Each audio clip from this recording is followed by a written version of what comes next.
স্বাগত জানাই। আপনি আমাদেরকে সময় দিয়েছেন, ওয়াশিংটন ডিসি থেকে আমাদের সঙ্গে যুক্ত হয়েছে, সেজন্য আপনাকে অনেক ধন্যবাদ।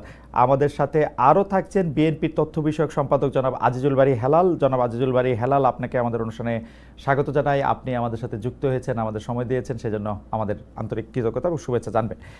আমি হেলাল ভাই, আপনার অনুমতি নিয়ে আমরা একটু মুর্তজা ভাইয়ের কাছে যেতে চাই। মুর্তজা ভাই, আপনার কাছে যে প্রশ্নটা আমি এখন করব সেটি হচ্ছে যে আইন শৃঙ্খলা পরিস্থিতির ক্ষেত্রে বারবার গত 4-5 দিন ধরে, 6-7 দিন ধরে আমরা যেসব কথাগুলি বলছি, সেসব কথাগুলি যদি আমরা নাও বলি, অনেকেই বলছে যে আইন শৃঙ্খলা পরিস্থিতির যে এরকম মারাত্মক অবনতি হচ্ছে, এর পেছনে সরকারের ভিতরে কোনো সরকার লুকিয়ে থাকার কথা কেউ কেউ বলছেন, কেউ কেউ বলছেন সরকারেরই কোনো একটা অংশ কাউকে ভয় দেখানোর জন্য বা নিজেরা আরেক কিছুদিন ক্ষমতায় থেকে যাওয়ার জন্য অথবা বিএনপিকে ঠেকানোর জন্য এটি করে থাকতে পারেন।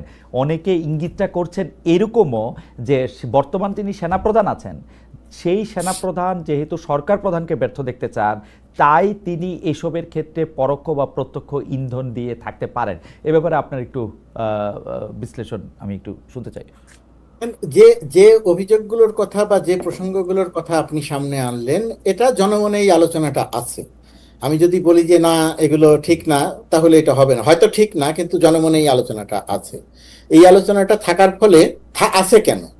এই আলোচনাটা থাকে বা এই রকমের আলোচনা থাকে মূলত একটি কারণে থাকে। সেটি হচ্ছে দেশের মানুষ সবসময় আইন শৃঙ্খলায় একটা মোটামুটি একটা স্বাভাবিক অবস্থা দেখতে চায় না। তো 5 আগস্টের পর থেকে, তার আগের অরাজকতার অংশ বাদ দিয়ে 5 আগস্টের পর থেকে প্রায় 1 বছর হতে চলল, এই সময়ে আইন শৃঙ্খলা পরিস্থিতি দেশের মানুষের প্রত্যাশা অনুযায়ী উন্নতি হয়নি। কোনো কোনো ক্ষেত্রে প্রত্যাশা এত বড়ভাবে ধাক্কা খেয়েছে যে যে কোনো মানুষ, ধরেন 5 আগস্টের আন্দোলনের সবচেয়ে বড় সমর্থক যে মানুষটা ছিল, সেই মানুষটাও হোঁচট খেয়েছে। এটা একটা বাস্তবতা।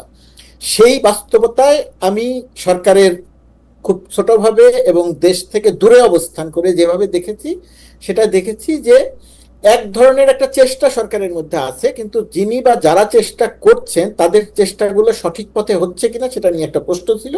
আর এর বাইরে আরেকটা ব্যাপার আমার মনে হয় যে আইন শৃঙ্খলা পরিস্থিতি উন্নতি না হওয়ার ক্ষেত্রে আরেকটা জিনিস কাজ করেছে।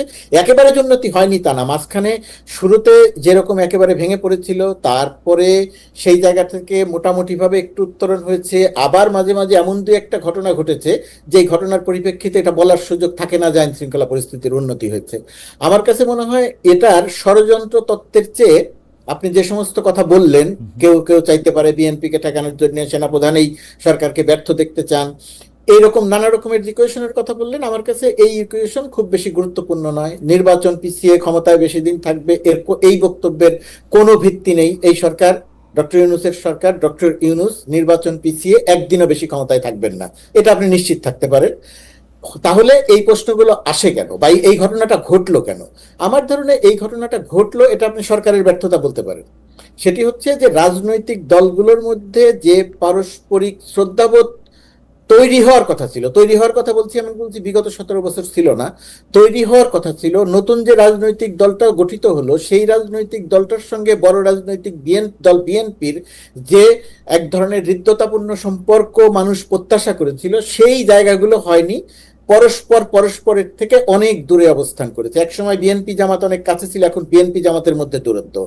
এনসিপি গঠিত হয়েছে, এনসিপির সঙ্গে বিএনপির একটা বন্ধুত্বপূর্ণ সম্পর্ক থাকবে, সেটা হয়নি। দিন দিন শুরুর দিকে সেরকম আলোচনা থাকলেও দিন দিন সেই জায়গাটাতে একটা বড় দূরত্ব তৈরি হয়েছে। অর্থাৎ রাজনীতিতে সুস্থ ধারা ফিরে আসে নাই।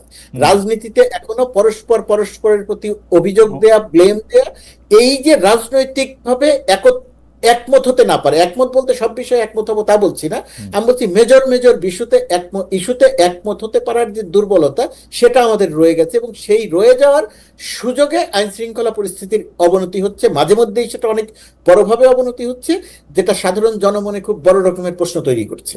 মুর্তজা ভাই, অনেকেই আইন শৃঙ্খলা পরিস্থিতির কারণে, মানে আইন শৃঙ্খলার পরিস্থিতি পুনরুদ্ধারে বা স্বাভাবিক একটা মোটামুটি একটা স্বস্তিদায়ক পরিস্থিতি সৃষ্টিতে সরকারের ব্যর্থতার জন্য পুলিশ বাহিনীকে দায়ী করে থাকেন বা আইনশৃঙ্খলা বাহিনীকে বলে থাকেন যে এই পুলিশ বাহিনী যে তো আওয়ামী লীগের রিক্রুট করা, তার ভিতরে আওয়ামী লীগের লোক রয়ে গেছে, তাদের দিয়ে আসলে বড় কাজ হইতেছে না।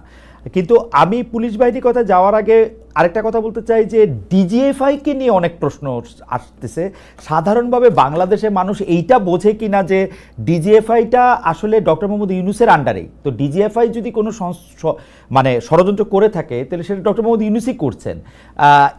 কিন্তু কেউ কেউ আবার বলতেছেন যে না, ডিজিএফআইটা আসলে ডক্টর মোহাম্মদ ইউনূসের আন্ডারে থাকলেও তারা যেসব কার্যক্রমে অংশগ্রহণ করতেছে, খবরের কাগজে নাকি তারা এখনো ডিরেক্টিভ পাঠাচ্ছে, যেটা আসলে ডক্টর ইউনূসের এগেনস্টেও অনেক সময় যাচ্ছে।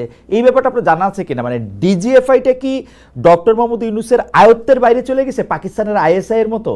আইএসআই যেমন পাকিস্তানের কথা শোনে না আসলে, মানে যদিও তাদের সরকার প্রধানের কথা শোনার কথা, আপনার কাছে কি এটা মনে হয় যে ডিজিএফআইটা এরকম কোনোভাবে আয়ত্তের বাইরে চলে গেছে? মনে হয় না।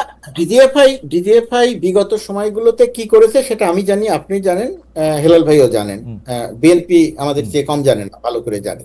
কিন্তু সেই ডিজিএফআই বর্তমান সময়ে একই ধারায় কাজ করছে বা বর্তমান সরকার ডক্টর ইউনূসের এগেনস্টে কাজ করছে, আমার কাছে সেটা মনে হয় না। দুই একটা ঘটনার পরিপ্রেক্ষিতে সেটা বলা যায়। আরেকটা জিনিস আমাদের একটু মোটামুটি ভাবে আমার যে ধারণাটা তৈরি হয়েছে, সেই ধারণাটা হচ্ছে ডক্টর মোহাম্মদ ইউনূসের কোনো দুর্বলতা থাকতে পারে, তিনি হয়তো যে কাজটি যেভাবে করা দরকার ছিল সেই কাজটি করতে পারেন নাই বলে আমরা অভিযোগ করতে পারি, সাংবাদিকরা অভিযোগ করতে পারে, গণমাধ্যম অভিযোগ করতে পারে।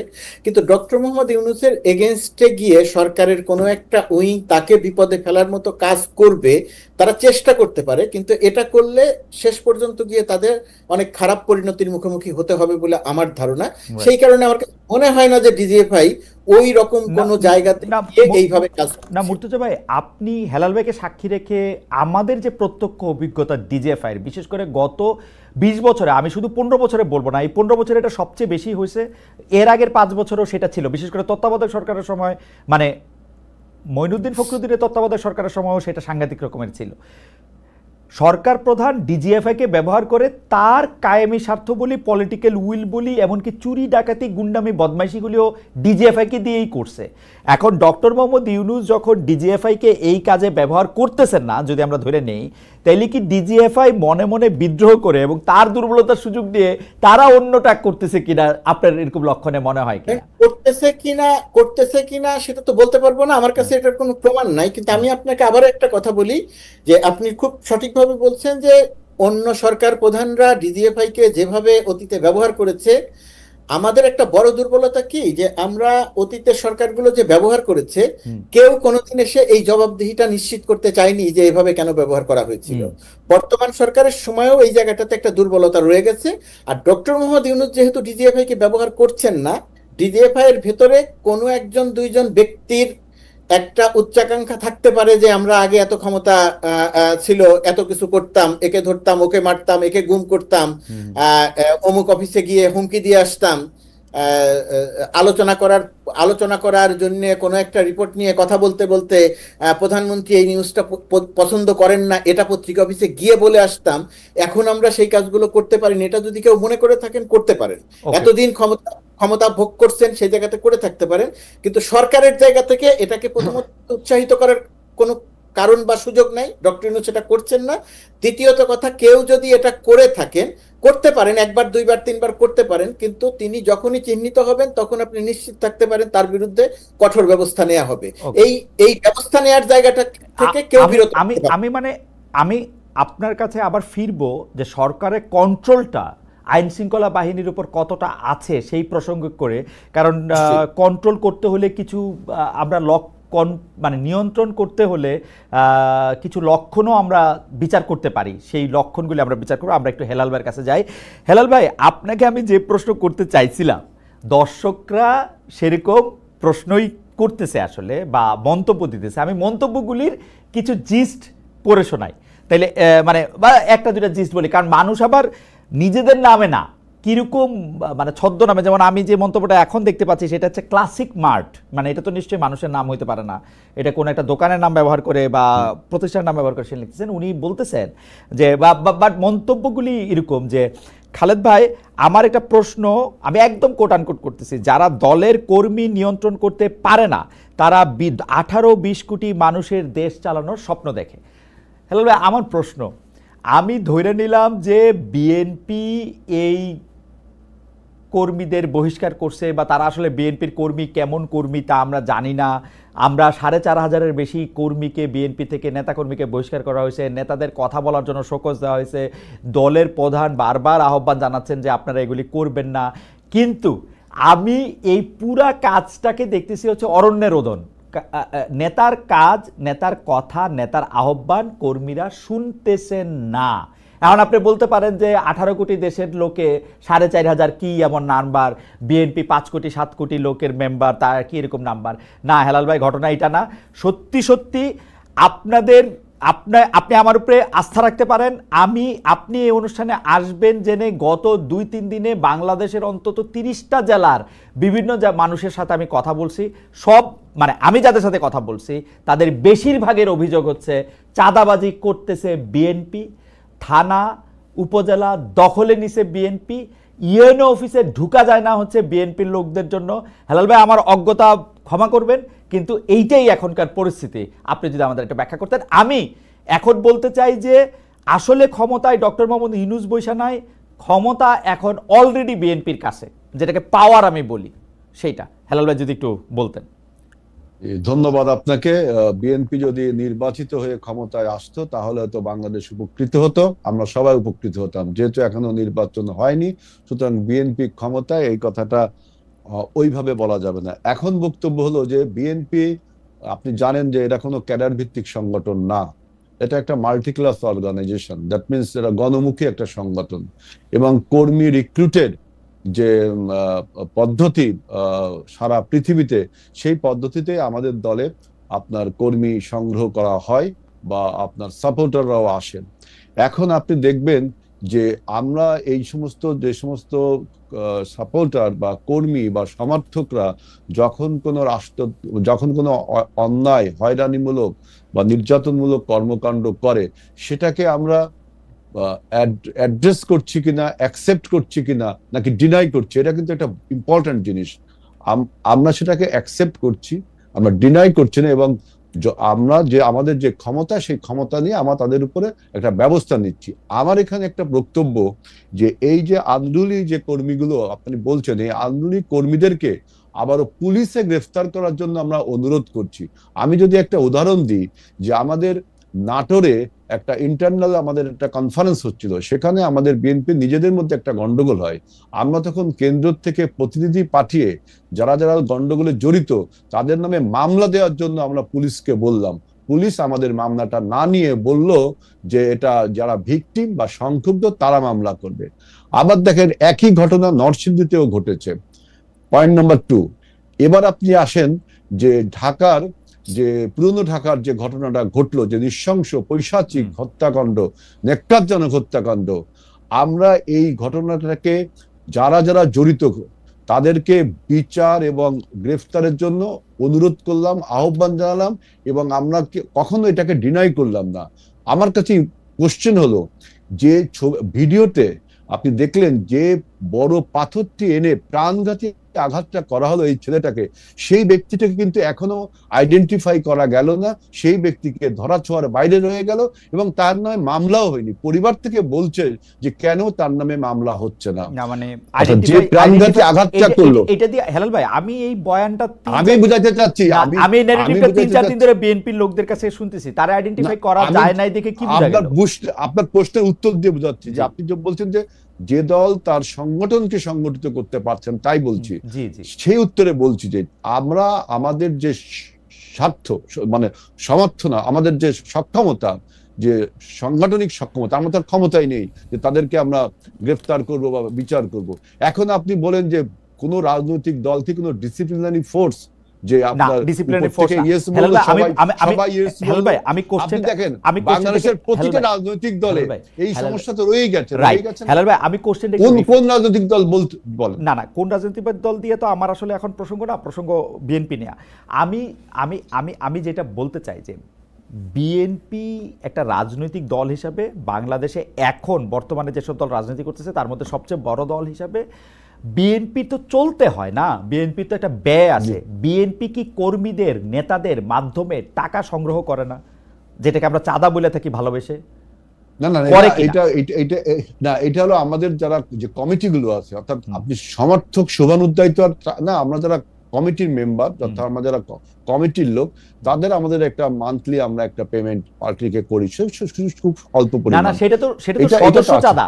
আপনারা সদস্য চাঁদা। ব্যবসায়ীদের থেকে চাঁদা নেন তো, ব্যবসায়ী দোকানদার শুনুন, নেন তো টাকা।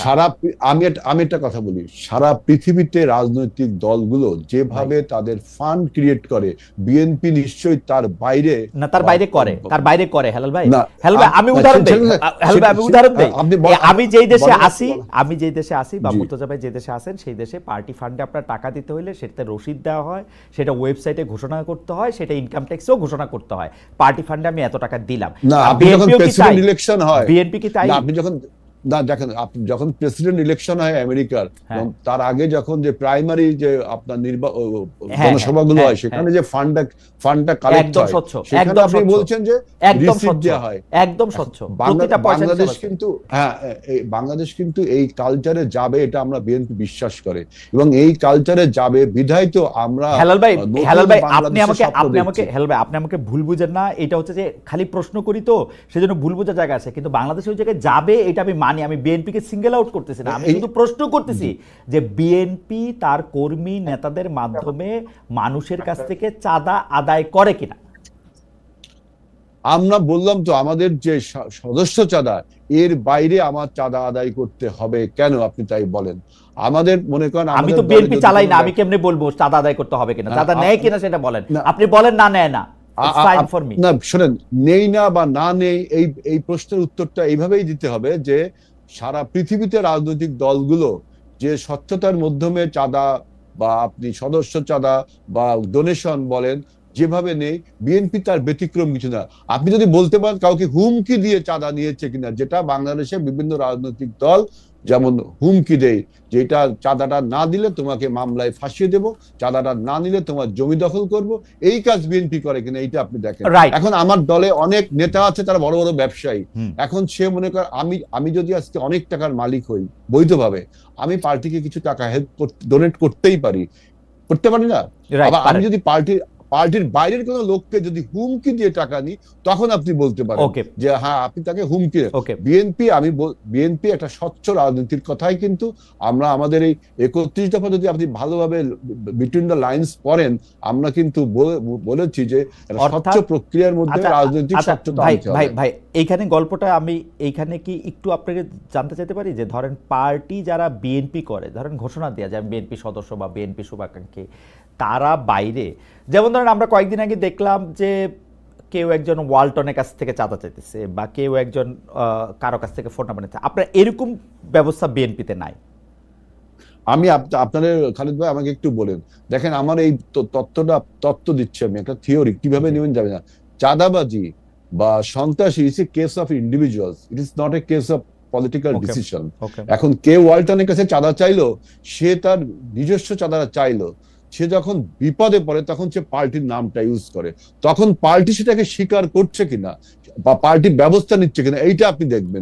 এই জন্য আমি বলছি চাঁদাবাজি is a case of individual, এটা কোনো পলিটিক্যাল ডিসিশনে হয় না। এই এখন কোন একজন নেতা, এখন আমি যদি ওয়ালটনের কাছে চাঁদাবাজি করি, ওয়ালটন ন্যাচারালি বলবে যে হেলাল বিএনপি করে, বিএনপি চাঁদাবাজি করছে, বিএনপি কি আমাকে বলছে ওয়ালটনের কাছে টাকা চাইতে? বিএনপি যদি বলে হ্যাঁ হেলালকে আমি বলেছি বা হেলালকে আমি সার্টিফাই করছি, তখন আপনি এটা পার্টির চাঁদাবাজি বলতে পারেন। ঠিক আছে, অর্থাৎ চাঁদাবাজি is a case of individual, এটা কোনো পলিটিক্যাল ডিসিশন হয় না। আপনি কথা আমরা দুইটা জিনিস একদম স্পষ্ট বুঝতে পারলাম। এক হচ্ছে যে চাঁদাবাজিটা হচ্ছে যে একটা ইন্ডিভিজুয়াল কেস, পার্টির পক্ষ থেকে বিএনপির পক্ষ থেকে এরকম হুমকি দিয়ে চাঁদার কোনো রকম কোনো ঘটনা নাই। দুই, আমরা যেটা বুঝতে পারলাম যে সেটা হলো যে বিএনপিতে যারা শুভানুধ্যায়ী আছে, যারা বিএনপি সমর্থক আছে, তারা বিভিন্ন সময় বিভিন্ন টাকা ডোনেশন দিতে পারে, সেটা দিয়েও থাকে। আপনারা কি কখনো, হেলাল একটু ছোট করে বলবেন, আপনাকে কখনো ভাবছেন যে এই ব্যাপারটা একটু স্বচ্ছ করে তুলবেন? কেন আমি এই কথা বলতেছি যে আমরা কিন্তু দেখতে পাচ্ছি যে বাংলাদেশের যত পলিটিক্যাল শো অফ, ইভেন উনি যদি বাংলাদেশের সর্বোচ্চ বড়লোক হয়ে থাকেন, মানে উনার যদি দাদা বা নানার জমিদারিও থাকে, উনি এটা জমিদারি থেকে টাকাটা ব্যয় করেন না আসলে, মানে এরকম জমিদারি থেকে ব্যয় করছেন, রাজনীতির জন্য ট্রাক বা বাস বা গাড়ি ভাড়া করছেন বাবার টাকা থেকে, এটা আমরা অনেক বেশি দেখি না। এইটা আপনারা কি মানে কেন্দ্রীয়ভাবে এনশিওর করতে পারেন যে এটা আসলে চাঁদার মাধ্যমে জোগাড় করা হয় নাই বা কোনো না কোনো সুবিধা দিয়ে এটা জোগাড় করা হয়? শুনুন, এখানে তো আপনি শাক দিয়ে মাছ ঢাকতে পারবেন না। বাংলাদেশের সোসাইটি, বাংলাদেশের রাষ্ট্র ব্যবস্থা, বাংলাদেশের ইকোনমিক কালচার, আমাদের এই সবকিছু বিবেচনা রাখতে হবে। আপনি রাতারাতি সবকিছু বদলাতে পারবেন না, এগুলো বদলাতে হবে। বিধায় আমরা বলেছি একটা নতুন বাংলাদেশের স্বপ্ন আমরা দেখি। আপনি সোসাইটির যে স্ট্রাকচার, সোসাইটির যে কালচারাল রিলেশন, এটা আপনাকে মাথায় রাখতে হবে। আপনি যে দেশে বাস করেন সে দেশের ইকোনমিক যে ট্রান্সপারেন্সি, আপনার দেশে সবসময় ইকোনমিক ট্রান্সপারেন্সি আছে তা না, কিন্তু সেখানেও আপনার অস্বচ্ছতা আছে। আমাদের দেশে এই অস্বচ্ছতার পরিমাণটা বেশি। টোটাল সমাজ ব্যবস্থাকে বাদ দিয়ে আপনি রাতারাতি কোনো কিছু করতে গেলে সেটা তো জুলুম হবে এক ধরনের। আমি সেজন্য বলছি আমাদের ইকোনমিক যে কালচার, আমাদের সোসাইটির যে কালচার, মানুষের যে কালচার, নৈতিকতার যে কালচার, আমাদের এইগুলোকে পরিবর্তন করতে হবে। আপনি অযথা যদি একটা দলকে বলেন, এই দোষ শুধু দলের না, সরকারের, রাষ্ট্রের, বিভিন্ন গোষ্ঠী, বিভিন্ন পরিবারেরও আছে এরকম, তাই না? একজন বিখ্যাত ব্যক্তি যখন তার মেয়ের বিয়ে দেয়, দেখা যাচ্ছে সে অত 10 লাখ টাকার মালিক খরচ করছে 20 লাখ টাকা। টাকাটা কোত্থেকে আসলো? এই যে জবাবদিহিতা, এই জায়গাটা যদি আপনি নিশ্চিত করতে পারেন, অর্থাৎ আমাদের নিশ্চিত করতে পারেন, তখন আপনি বলতে পারবেন। আমার মনে হয় যে আপনি একদম সমস্যার গোড়ায় হাত দিয়েছেন। আমরা ব্যক্তি বা পরিবার বা সমাজ পর্যায়েও এগুলি জিনিস অ্যালাউ করি বা আশা করি বা অন্যকে বাধ্য করি বলে এটা আসলে পলিটিক্যাল পার্টির মধ্যে এটা অনুবাদ হয়। এটা আপনি ঠিকই বলছেন, আমি আপনার সাথে একমত হেলাল ভাই। আমি একটু মুর্তজা ভাইয়ের কাছে যাই যে মুর্তজা ভাই, সরকারের প্রশ্নে বা প্রসঙ্গে একটা প্রশ্ন আপনার কাছে আনতে চেয়েছিলাম যে সরকারের আসলে নিয়ন্ত্রণ আছে কিনা, এই সরকার আসলে আইন শৃঙ্খলা বাহিনীগুলির উপর নিয়ন্ত্রণ রাখে কিনা, বা সরকার এক ধরনের চোখ বদ্ধ করে একটি উট পাখি, বালিতে মুখ গুজে থাকা উট পাখি কিনা। সমস্যা হয় এবং যেটাকে আমি আসলে আমার আপনার দুজনেরই অনেক দিনের পরিচিত সাংবাদিক, বিখ্যাত দেশ বরেণ্য সাংবাদিক, এখন সরকারের মুখপাত্র বা আমরা যদি বলি যে প্রেস সেক্রেটারি, উনার কথাবার্তা বললেও আমরা অর্ধেক বুঝি না যে এটা মব না এটা প্রেশার গ্রুপ। আমরা এনসিপির লোকজনের কথাবার্তা শুনেও আমরা অর্ধেক বুঝি না। উনারা নিজের হাতে আইন তুলে নেওয়াটা কি আসলে উচিত কি উচিত না, এটা নিয়ে কথা বললেও ওরা আবার মানে কষ্ট পায়। এইটাকে আপনারা আসলে কীভাবে দেখেন? মানে ঘটনা হয়েছে হলো খুন হইতেছে প্রকাশ্য দিবালোকে, ম্যাজিস্ট্রেসি পাওয়ার দিয়ে আর্মি সামনে আসে, সরকারের একজন খুবই যোগ্য স্বরাষ্ট্র উপদেষ্টা রয়েছেন, কিন্তু আসলে কোথাও কোনো কিছু কাজ করতেছে বা বইলা মনে হইতেছে না। এটাকে আপনি কিভাবে দেখেন? দেখেন, কিভাবে দেখার কিছু নাই আসলে।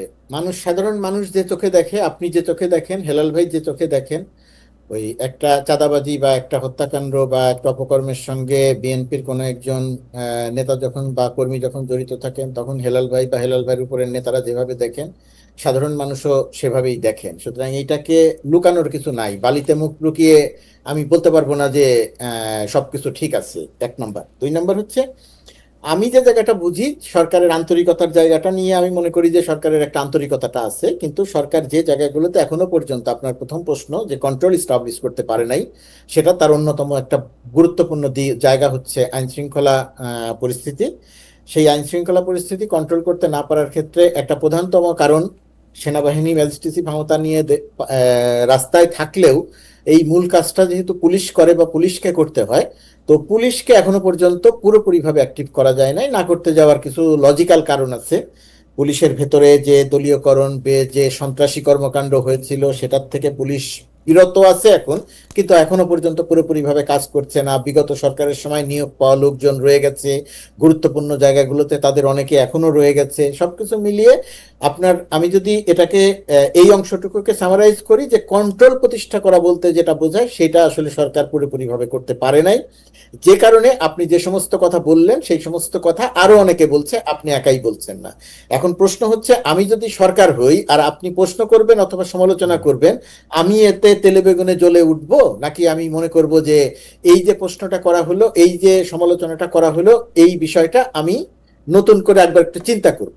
আমি মনে করি সরকারের জায়গা থেকে এটা নতুন করে প্রতিটি যখন যে কথাটা আসবে, তখন সেটা নতুন করে চিন্তা করা উচিত। সেটা এনসিপি হোক, সেটা সরকারের কেউ হোক, কাউকেই প্রথমত কথা একবারে অস্বীকার করা উচিত নয়। দ্বিতীয়ত কথা, মানে না না না এরকম কোনো কিছু হয় নাই, সবকিছু ঠিক আছে, এটা বলা উচিত নয়। ইচ্ছা করলেই সরকারের পক্ষে সবকিছু করা সম্ভব হচ্ছে না, সেটুকু বলা উচিত, বলা দরকার। 1 নম্বর। 2 নম্বর পয়েন্ট হলো, আপনি হেলাল ভাইয়ের সঙ্গে যে কথাগুলো বললেন, এই জায়গাটার সঙ্গে আইন শৃঙ্খলা পরিস্থিতির একটা সম্পর্ক আছে। সম্পর্ক আছে বলতে, ধরেন বিএনপির অবস্থান যদি আমরা দেখি, ধরেন বিএনপির এমনও দেখা গেছে যে কোনো একটা অঞ্চলের একদল নেতা বালু, মানে বালু উত্তোলন করছে নদী থেকে অসৎভাবে। আমি সরাসরি আমার কথা দিয়ে বলি যে আমি ইউটিউবে কথা বলতে গিয়ে আমি সেই ঘটনাটা উল্লেখ করলাম, অমুক জায়গায় অমুক নেতার অনুসারীরা এইভাবে বালু উত্তোলন করছে, এই এই এই গ্রাম আছে, পাশে নদীর পাশে একটা বাড়ি আছে, সেই বাড়িটা দেবে যাচ্ছে। আমি বিস্মিত হয়ে লক্ষ্য করলাম যে 1 দিন বা 2 দিনের মধ্যে ওই যাদের বিরুদ্ধে অভিযোগ আসলো তাদের বিরুদ্ধে ব্যবস্থা নেয়, তাদেরকে সাসপেন্ড করা হচ্ছে। এখানে আবার সমস্যা আছে, এক পক্ষ সাসপেন্ড করতে চাইছেন, যিনি উপর থেকে সাসপেন্ড করেছেন তার পেছনে আবার তার কাছে গিয়ে আবার আরেক পক্ষ তদবির করছে যে না উনি তো আমার লোক, আমাদের লোক, এত বছর ত্যাগ স্বীকার করেছেন, সাসপেন্ড করা ঠিক হবে না, কিন্তু তারপরেও শেষ পর্যন্ত গিয়ে তাদেরকে ব্যবস্থা নেওয়া হয়েছে। এখন এটাকেই বিএনপি বলছে, যেটা হেলাল ভাইও যে কথাটা বললেন, যে যখন যার বিরুদ্ধে অভিযোগ আসছে আমরা তো তার বিরুদ্ধে ব্যবস্থা নিচ্ছি। এটা হয় কি যে মানুষ তো একটার সঙ্গে আরেকটা মেলায়, আপনি যতই যতই বলবেন যে না আমরা সেটা মেলাতে চাই না। ধরেন আমি শেষ করি খালেদ, যে ছাত্রলীগের যখন একজন একটা অপকর্ম করতো, ছাত্রলীগের পক্ষ থেকে কিন্তু একটা ব্যবস্থা নেওয়া হতো, কি যে তাকে বহিষ্কার করা হচ্ছে। মানুষ হয় কি এখন বিএনপির এই বহিষ্কার করার সঙ্গে ওই ঘটনাটাকে মিলিয়ে ফেলছে, যে ছাত্রলীগও বহিষ্কার করতো, আপনারাও বহিষ্কার করছেন, কিন্তু ঘটনা তো বন্ধ হচ্ছে না, চাঁদাবাজি তো চলছে, দখল তো চলছে। এখন প্রশ্ন হচ্ছে চাঁদাবাজি বা দখল চলছে কিনা। আমার প্রথমত কথা এটা স্বীকার করতে হবে যেটা চলছে, তাহলে সরকার বন্ধ করছে না কেন? সরকার পারছে না পুরোপুরি ভাবে, সরকার এই জায়গাটাতে আপনি সরকারকে দায় দিতে পারবেন। আর বিএনপি যে জায়গাটায় বলে যে তাহলে আমরা আর কি করবো, আমরা তো সরকার না, আমার কাছে যে জায়গাটা মনে হয় যদি আইন শৃঙ্খলা পরিস্থিতি নিয়ন্ত্রণ করতে হয়, বর্তমান সরকার ব্যবস্থায়, ইন্টারিম সরকার ব্যবস্থায়, ডক্টর ইউনূসের সরকার ব্যবস্থায় প্রধান রাজনৈতিক দলগুলোর মধ্যে এক ধরনের একটা সম্মতি আসতে হবে। বিএনপি যেটা করছে যে মাঠ পর্যায়ে যে লোকটা গিয়ে চাঁদাবাজি করছে তার বিরুদ্ধে অভিযোগ আসলে তাকে বহিষ্কার করছে, কিন্তু ওই লোকটার নেতাকে, ওই চাঁদার ভাগ অন্য কোন কোন নেতা পায়, সব নেতা নেয় আমি সেটা বলছি না, সব নেতা খারাপ আমি সেটা বলছি না, কোন কোন নেতা ওই চাঁদার ভাগ পায়। তো বিএনপি আমার ধারণা ব্যবস্থা নেয়ার ক্ষেত্রে তারা সরকারের উপরে নির্ভর করছে, বা বলছে সরকার তাদেরকে কেন গ্রেফতার করলো না, কিন্তু ওই নেতার যে কর্মী বাহিনী আছে বা মাস্তান বাহিনী আছে বা চাঁদাবাজ বাহিনী আছে সেটাকে নিয়ন্ত্রণ করছে না। ওই জায়গাটা যদি বিএনপি নিয়ন্ত্রণ করতে এবং সরকার যদি প্রশাসন দিয়ে অ্যাক্টিভ থাকতো, অর্থাৎ দুই পক্ষ যদি এক জায়গাতে আসতো, তাহলে আমার ধারণা আইন শৃঙ্খলা পরিস্থিতি অনেকটা উন্নতি হতো, এখন যে অবস্থা তার চেয়ে অনেক উন্নতি হতো। আমি একটু চট করে একটা কথা বলি মুর্তজা ভাই, আমরা কিন্তু এই সময় মানে আবারও শেখ হাসিনা সরকারের সময়ের কথা আসি, আমরা কিন্তু দেখেছি যে শেখ হাসিনা সরকার একটা আইন শৃঙ্খলা পরিস্থিতি নিয়ন্ত্রণ করতে যেসব জায়গাগুলিতে ব্যর্থ হয়েছে, দুর্নীতি নিয়ন্ত্রণ করতে যেসব জায়গাগুলিতে ব্যর্থ হয়েছে, এর একটা বড় কারণ হচ্ছে তারা নিজেরাই দুর্নীতিতে অংশগ্রহণ করছে। আইন শৃঙ্খলা পরিস্থিতির অবনতি ঘটানোর পেছনে তাদের প্রত্যক্ষ মদত ছিল বা নিজস্ব স্বার্থ ছিল। একই ঘটনা আমরা এই সরকারের ক্ষেত্রে বলতে পারি কিনা, কেন নিয়ন্ত্রণ হচ্ছে না? আমি যখন দেখি জনাব মতিউর রহমান চৌধুরী মানবজমিনের সম্পাদক, তিনি যখন বলেন যে এই উপদেষ্টারা কি সবাই ভালো, তাদের বিরুদ্ধে তো আমরা একটা কথা লিখতে পারি না। যখন একটা কথা সামনেও আসে উপদেষ্টাদের সেক্রেটারিদের সম্পর্কে, উপদেষ্টাদের বাবা সম্পর্কে, উপদেষ্টারা বিভিন্ন জায়গায় বিভিন্ন কিছু করা সম্পর্কে, আরেকটা রাজনৈতিক দলের সাথে সংশ্লিষ্ট সম্পর্কে, কোনো দুর্নীতি দমন কমিশনকে চিঠি দেওয়া প্রসঙ্গে, আমরা কিন্তু এগুলিকে সরকারের মাধ্যমে শক্ত হাতে দমন হতে দেখি না। আপনার কাছে কি এইখানে মনে হয় না যে এই সরকার একটু ছোট, মানে ইউনূস সরকার পুরোপুরি শেখ হাসিনা না, শেখ হাসিনা যদি 10-এ 10 হয়, ইউনূস সরকার 5 হাসিনা, এরকম মানে অর্ধেক হাসিনা কমপক্ষে, এরকম কি মনে হয় না? না, আমার কাছে তা মনে হয় না, মানে স্কেলে ছোট, কারণ এমনি বৈশিষ্ট্য ক্ষমতা ভোগ করা বলেন, ক্ষমতা প্রয়োগ করা বলেন, সেই সমস্ত জায়গাতেও এই সরকারের দুর্বলতা আছে। সরকারের উপদেষ্টাদের আপনি কারো কারো বিরুদ্ধে, মতিউর রহমান চৌধুরীর মতিভাইয়ের যে কথাটা আপনি বললেন, সেই কথাটা বলা আপনি বলতে পারেন, আমি বলতে পারি, কিন্তু সেই কথাটা বলে শেখ হাসিনা সরকারের ওই দানবীয় কর্মকাণ্ডের সঙ্গে মিলাতে যাওয়াটা আমার ধারণা, মানে স্কেল আপ যদি আমরা করি, ধরা যাক না, স্কেল আপও করা যাবে না। আপনি বর্তমান সরকারের কোন উপদেষ্টার আপনি ওইভাবে তারা ক্ষমতা ব্যবহার করে দুর্নীতি করছে, তার দুর্বলতা বের করতে পারবেন, আপনি তার সমালোচনা করতে পারবেন, এই কাজটা তার করার কথা ছিল সেই কাজটা সে করতে পারেনি বলতে পারবেন, কিন্তু আপনি এই বর্তমান সরকারের ভেতরে একজন সালমান রহমান দেখাইতে পারবেন না, আপনি বর্তমান সরকারের ভেতরে একজন এই কি বলবো কিন্তু মুর্তজা ভাই, সালমান এফ রহমানও কিন্তু আওয়ামী লীগের প্রথম বছরে গিয়ে সালমান এফ রহমান হয়ে যায় নাই, তারা ওয়েট করতে হয়েছে 10 বছরের, তো টাইমেরও একটা ফ্যাক্টর আছে। আমি কইতেছি যে ছোট বড় আছে কিনা, মানে মানে আছে না, আমার কাছে সেটা মনে হয় না ছোট বড় আছে, কারণ সরকারের কোনো উপদেষ্টা সরাসরি ভাবে দুর্নীতি করছে অথবা দুর্নীতি প্রশ্রয় দিচ্ছে, সেটা প্রশ্রয় দিচ্ছে আপনি বলতে পারেন হচ্ছে ওই জায়গাটাতে, তার যে জায়গাটাতে কঠোর ব্যবস্থা নেওয়া দরকার ছিল সেই সমস্ত জায়গাতে সে কঠোর ব্যবস্থা নিতে পারছে না। না মুর্তজা ভাই, আপনি সরকারে আছেন, আপনি সরকারের সাথে মিলেই কথা বলবেন, সেটা ঠিক আছে, কিন্তু মুর্তজা ভাই সত্যি সত্যি আপনি কি কোনো জায়গায় কোনো কন্ট্রাক্টর আগে যেমন সরকারি দলরে চাঁদা দিয়ে সরকারি দলরে তুষ্ট করে, আমি সোজাসুজি শেখ হাসিনার কথাই বলি, কারণ আমি 15 বছর শেখ হাসিনাকে এর জন্য দায়ী করে আসছি, এখনো তাই করি, যে শেখ হাসিনাকে টাকা দিয়ে উনি যেমন কাজ করতেন, এই টাকাটা দেয়া কি উনার বন্ধ আছে? এই টাকাটা উনি এখন কারে দেয়? একটা কথা বলি খালেদ, ধরেন আমি সরকারের সঙ্গে আছি, হ্যাঁ, আর সরকারের সঙ্গে বিগত সময়গুলোতে আমরা যাদেরকে দেখেছি জি, যত রকমের অপকর্ম ছিল, আপনার অনুষ্ঠান সহ আরো বিভিন্ন অনুষ্ঠানে তারা যারা এসেছেন তারা সকল রকমের অপকর্মকে এক ধরনের জাস্টিফাই করেছে। অবশ্যই অবশ্যই আমি সরকারের সঙ্গে আছি, কিন্তু আমি আপনাকে নিশ্চিত করে বলতে পারি সরকারের কোনো দুর্বলতা বা অপকর্ম বা দুর্নীতির কোনো সংবাদ যদি আসে, তার কোনোটাকে জাস্টিফাই করার রেসপন্সিবিলিটি, দায়িত্ব আমি নিব না। এর জন্য গোলাম মুর্তজা ভাই, এইটা কিন্তু আপনার একটা ব্র্যান্ড দাঁড়াইছে, আপনি কিন্তু দায়িত্ব নেন না, আপনি যেটা মনে করেন এটা আপনি সরকারে থাকলে, সরকারের বিপক্ষে থাকলে এটা আপনার জন্য। কিন্তু আমি আপনাকে সরল একটা প্রশ্ন করি, যেসব ঠিকাদারের কাজ, যেসব উন্নয়নের কাজ, মানে চুরির যেগুলি ডাইরেক্ট ক্ষেত্র, হয়তো যেটা বন্ধ হয়েছে সেটা হচ্ছে বিদেশে টাকা পাচার বা ব্যাংকগুলিকে খুব ম্যানিপুলেট করা হয়তো বন্ধ হয়েছে, কিন্তু সারা বাংলাদেশে যে ঠিকাদারি কার্যক্রম যে পরিচালনা করা, সেটার ক্ষেত্রে কিন্তু ওই ঠিকাদারদেরকে টাকা দিতেই হইতেছে। মুর্তজা ভাই, আমি তো এখন আমি আপনার সাথে কারে দিচ্ছে টাকাটা, এটা হলো আমার কথা। ওই টাকাটা কোনো উপদেষ্টাকে দিচ্ছে না, সরকারকে দিচ্ছে, সরকারকেও দিচ্ছে না। ওই টাকাটা সরকার বলতে কি বোঝেন? ওই টাকাটা কি কোনো ডিসি কে দিচ্ছে? দিয়ে থাকতে পারে, এখন ওইটা দেখার দায়িত্ব অবশ্যই সরকারের। এইটা সরকার যদি না দেখে থাকে, আপনি অবশ্যই সেটাকে অভিযোগ দায় নিতে হবে, সরকারের সমালোচনা করতে হবে। কিন্তু আবার ওই টাকাটা স্থানীয় রাজনীতিতে যিনি প্রভাবশালী, যে দল প্রভাবশালী, ওই ঠিকাদার সেই হয় ওই ঠিকাদার ওই প্রভাবশালী দলের অংশ, অথবা ওই ঠিকাদার ওই প্রভাবশালী দলকে অর্থ দিয়ে, দলকে আস্থায় নিয়ে সে ব্যবসাটা করছে। কিন্তু শেখ হাসিনা সরকারের সময় একেবারে সেন্ট্রাল থেকে যেভাবে সবকিছু কন্ট্রোল করা হতো, ঠিকাদার থেকে শুরু করে সবাইকে টাকা দিয়ে কার্যক্রম করতে হতো, বর্তমান সরকারের সময় এরকম কাজ হচ্ছে আমি খোঁজ নিয়েও জানার চেষ্টা করেছি, আমি এটা জানতে পারি নাই। যদি কখনো জানতে পারি এবং সুনির্দিষ্ট করে আসে, অবশ্যই আমি সেটা নিয়ে কথা বলবো, আমি কোনোভাবেই সেটাকে রাগঢাক করবো না, চাপা দিতে চেষ্টা করবো। মুর্তজা ভাই, আপনাকে ধন্যবাদ। আমি একটু হেলাল ভাইয়ের কাছে আসবো। হেলাল ভাই, আপনার কাছে আসার আগে আমি এই একটা দর্শকদের কাছে একটা প্রশ্ন করেছিলাম এরকম, যে জাতীয়তাবাদী কৃষকদের, হেলাল ভাই আমরা আপনার প্রশ্নের কাছে যাওয়ার আগে আপনি কি মুর্তজা ভাইয়ের বলা প্রসঙ্গে একটু বলবেন, সারা দেশের উন্নয়ন কার্যক্রমে আমরা যেমন বিগত সরকারগুলির আমলেও আসলে কার্যক্রমের সাথে টাকা পয়সার একটা যে দুর্নীতি সংশ্লিষ্টতা দেখতাম, এখন সেটি বন্ধ হয়নি, সেটি আমার কাছে তথ্য, কিন্তু আমার কাছে যে তথ্যটি নাই যে সেটি আসলে কে নিতেছে, আপনি কি আমাদের 1 মিনিট বলবেন কিনা, বা আমার তথ্যটি? আমি 1 মিনিট শুধু এইটা বলতে চাচ্ছি, দেখেন আমাদের এই যে তর্ক বিতর্কের ফলে সেই পরাজিত মাফিয়ার প্রাসঙ্গিকতা কিন্তু চলে আসলো। আপনি এখন পরাজিত মাফিয়াকে বেঞ্চমার্ক মনে করছেন, যে তার তুলনায় কে ভালো কে খারাপ। তার মানে আমাদের এই তর্ক বিতর্কের ফলে যে আমার এটা হচ্ছে স্কেল, শেখ হাসিনা শাসন হচ্ছে আমাদের স্কেল।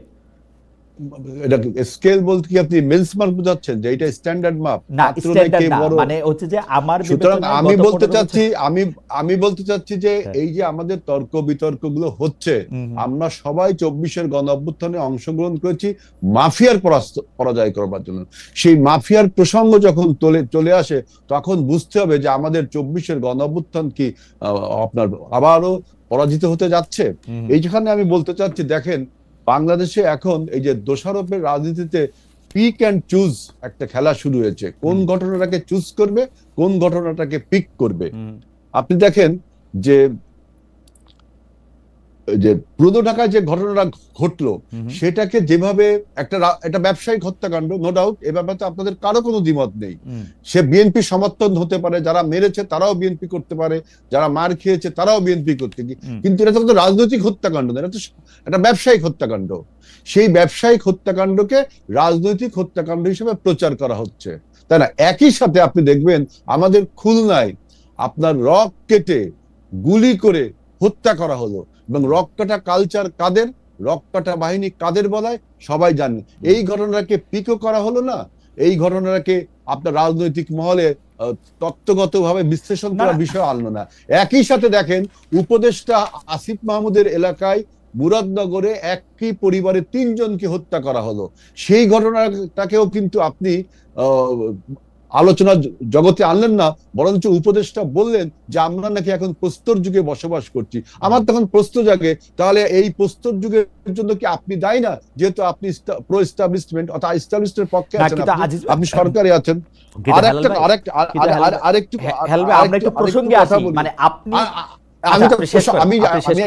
আরেকটু বলি, দেখেন যে চুজ অ্যান্ড পিক, এই জন্য বললাম, আপনি যদি এখন বলেন যে আইন শৃঙ্খলা রক্ষাকারী বাহিনীর কাজ করছে না, সরকার দুর্বল, আমি মনে করি যে এইগুলো সব ডেলিভারেটলি তারা সরকার দুর্বল, এবং ডেলিভারেটলি আপনার এই আইন শৃঙ্খলা পরিস্থিতি দুর্বল রাখা হচ্ছে। কারণ আপনি জানেন যে অ্যাডমিনিস্ট্রেশন, ল এনফোর্সিং এজেন্সিস, এইগুলো আপনার এই সমস্ত ঘটনা, বাংলাদেশকে যদি আনস্টেবল রাখা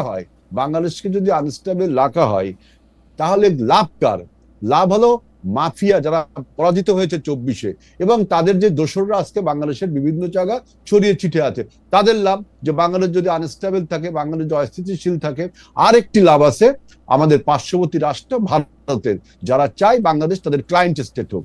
তাহলে এই যে নেক্সাস, আপনার 24-এর পরাজিত শক্তির সাথে ভারতের যে নেক্সাস, এবং আজকে যারা একটা ব্যবসায়িক এবার আমার কথা আসে, তাদের এই গল্প আমি 70টা টকশোতে যারা বিএনপির আসে তাদেরই কাছ থেকে শুনি। বাংলাদেশ আনস্টেবল থাকলে নাকি মাফিয়া আওয়ামী লীগের লাভ, বাংলাদেশ আনস্টেবল থাকলে মাফিয়া। আপনি বলছেন, দেখেন আমার কথা শুনেন, বাংলাদেশ আনস্টেবল থাকলে মাফিয়া আওয়ামী লীগের লাভ, ইন্ডিয়ার লাভ, এই কথা যদি সত্য হয়ে থাকে, তারা এই লাভটা তো বিএনপির লোক গিয়া কইরা দিয়ে আসবে, বিএনপির লোক গিয়া মানুষকে হুমকি দিবে, বিএনপির লোক গিয়া যা না তা করতে থাকবে, তো সেইটা আওয়ামী লীগ বিএনপির করাবে। আমি যে কুইক এন্ড চুজ বললাম যে এই ঘটনাগুলো বিএনপি অ্যাড্রেস করছে, কিন্তু অন্য যে রাজনৈতিক দল তাদের বিরুদ্ধে কি আপনার এই চাঁদাবাজি, আপনি চট্টগ্রামের আপনি কেন অন্য রাজনৈতিক দলের প্রসঙ্গ আসেন? একটা চাঁদাবাজির কথা ভিডিও ছাড়া হয়েছে, দেখেন এত বড় ঘটনা পুরান ঢাকাতে, আপনি যেটাকে বড় ঘটনা বললেন, এই পুরান ঢাকার এই ঘটনা পরপরই কিন্তু আবার আরেকটা ছাড়া হইলো, একজন মহিলাকে 10 লাখ টাকা 7 লাখ টাকা দিতেছে এনসিপির কেউ গিয়া, সেইটাকে দিয়ে সারা বাংলাদেশ কথা বলে না। যেটা আপনার পক্ষে যায়, যেটা আপনার পক্ষে যায়, আমি এখানে বলছি ল এনফোর্সিং এজেন্সিজ এবং অ্যাডমিনিস্ট্রেশন, তারা যে ডেলিভারেটলি এই জিনিসগুলো ইনডিফারেন্টলি দেখছে, অনীহার বা উদাসীন ভাবে দেখছে, কারণ কি? সেই কারণটা আপনি বলতে দেননি। কারণ হচ্ছে যে প্রশাসনের মধ্যে ঘাপটি মাইরা থাকা বিএনপির লোক, সেই জন্য। আমি তো সেটা বলিনি, আমি বলছি যে প্রশাসনের যে উদাসীনতা, কারণ এই প্রশাসনে সমস্ত জায়গা আপনার আওয়ামী লীগের লোক বসে আছে, বিএনপির লোক বসে আছে। হেলাল ভাই, আমি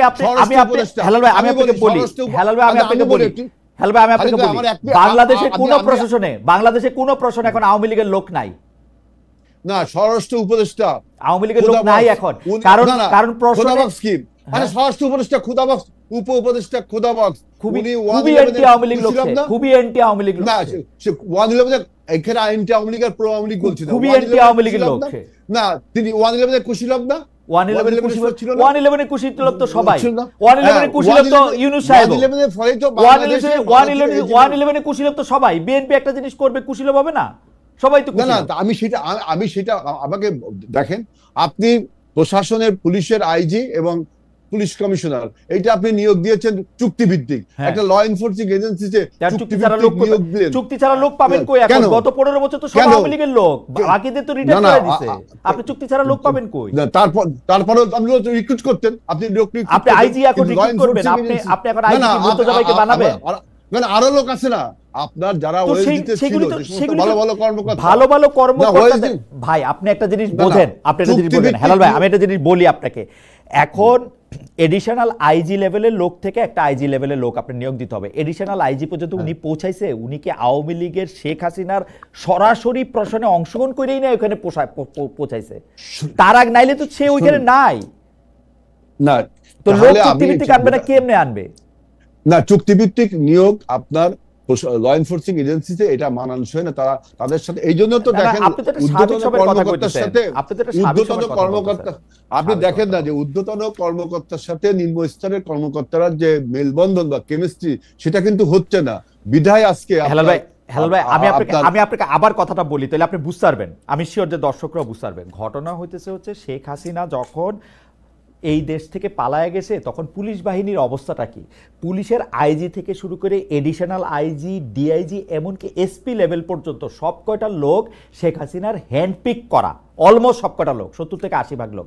আপনাকে তার বাইরে বাদ দিয়া একজন পুলিশের অধ্যক্ষ আনতে হবে, পুলিশের প্রধান আনতে হবে। তো সেইটা যদি আপনি আনেন, সেটা আপনি চুক্তিভিত্তিক ছাড়া কেমনে আনবেন ভাই? আপনি আমরা বলেন না। না, আপনার নিম্ন স্তরের যে কর্মকর্তাগুলো ছিল তাদের প্রমোশন দিয়ে তো এখানে আনা যায়, তাই না? এটা পুলিশের আইনে এটা পুলিশে ভালো বলবে। আমি বলছি যে ঊর্ধ্বতন এই কর্মকর্তাগুলো জানে যদি বাংলাদেশ স্টেবল হয় তাহলে তারা যে অপরাধ করেছে তার একটা বিচার হবে। যেহেতু আমাদের নির্বাচন কমিশনের যে দুরবস্থা হয়েছে, আমরা চাই না এই দুরবস্থা কারা হোক, তারা যখন দেখছে যদি বিচার হয় তাহলে তো আপনার তারা, আচ্ছা, আমি প্রশ্নটা হেলাল ভাই একটা সেকেন্ড, আমি প্রশ্নটা আমি ভুলে যাব। আমি আপনার বক্তব্যের সাথে কিঞ্চিত দ্বিমত পোষণ করি। এর জন্য আমি প্রশ্নটা মুর্তজা না, আসলে দ্বিমত না, সহমত, কিন্তু একটু সম্পূরক আছে। মুর্তজাকে প্রশ্নটা করে রাখি। মুর্তজা ভাই, এটা আপনি একটু 1-2 মিনিট একটু উত্তর দেন হেলাল ভাইয়ের কথা শেষ হলে। সেটা হলো যে অনেকে বলে থাকেন যে এই পুলিশ বাহিনীরা যেহেতু ইউনিফর্ম থাকা অবস্থায় অনেক নৃশংসতার শিকার হয়েছেন, সেই জন্য তারা আসলে কাজকর্ম করতে ভয় পান, এবং যখন বলা হয়েছে যে এই পুলিশ বাহিনীর যারা নিহত বা আহত হয়েছেন তাদের আসলে কোনো রকম কোনো বিচার হবে না বা কোনো রকম কোনো তদন্তের মধ্যে দিয়ে তারা যাবেন না, তখন এটা হয়েছে। এটা নিয়ে আপনি আসলে কি মনে করেন, এটা একটু আপনি আমাদের একটু বলেন। হেলাল ভাই, আমরা একটু প্রসঙ্গে আসি, দোষ জারি থাক। আসলে আমরা আপনার সাথে তর্কে লিপ্ত হওয়া আমার কাজও না, আমার উচিতও না।